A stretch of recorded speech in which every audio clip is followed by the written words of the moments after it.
ایک چھوٹا سا گاؤں تھا جس کا نام خوشبو تھا۔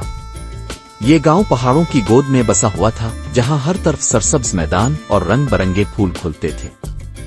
گاؤں کے لوگ بہت محنتی اور خوش مزاج تھے۔ ان کی زندگی سادہ تھی، مگر ہر دل میں ایک گہری خوشی بسی ہوئی تھی۔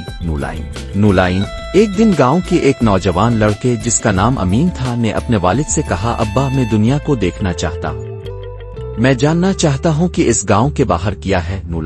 نولائن امین کے والد نے مسکراتے ہوئے کہا، بیٹا دنیا بہت بڑی ہے، تمہاری خواہش اچھی ہے، مگر یاد رکھنا خوشبو گاؤں ہی تمہارا گھر ہے، یہاں کی مٹی کی خوشبو تمہیں ہمیشہ واپس بلائے گی۔ نولائن امین نے اپنے والد کی بات سنی اور اگلے دن صبح سویرے اپنا تھیلا باندھ کر گاؤں سے نکل پڑا۔ وہ پہاڑوں کو پار کرتا ہوا، جنگلوں سے گزرتا ہوا دور دراز کے شہروں تک پہنچ گیا۔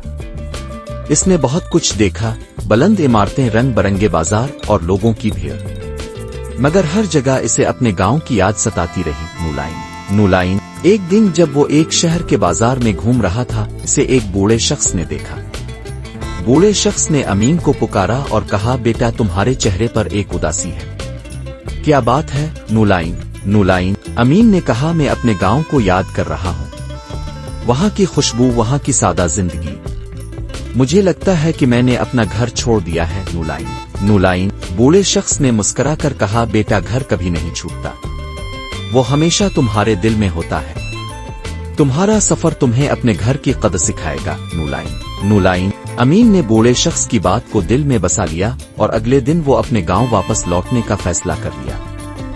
جب وہ گاؤں پہنچا تو اس نے دیکھا کہ گاؤں کے لوگ اب بھی اسی طرح خوش ہیں اور ہر طرف وہی سرسبز میدان اور پھول کھلے ہوئے ہیں۔ نولائن امین نے اپنے والد سے کہا، ابا میں نے سمجھ لیا ہے کہ خوشبو گاؤں ہی میرا گھر ہے، یہاں کی مٹی کی خوشبو مجھے ہمیشہ یہیں کھینچ لائے گی۔ نولائن اس دن کے بعد امین نے گاؤں میں رہ کر اپنی زندگی کو مزید خوشیوں سے بھر لیا۔ وہ جانتا تھا کہ دنیا بہت بڑی ہے، مگر اس کا دل ہمیشہ اپنے گھر میں ہی رہے گا۔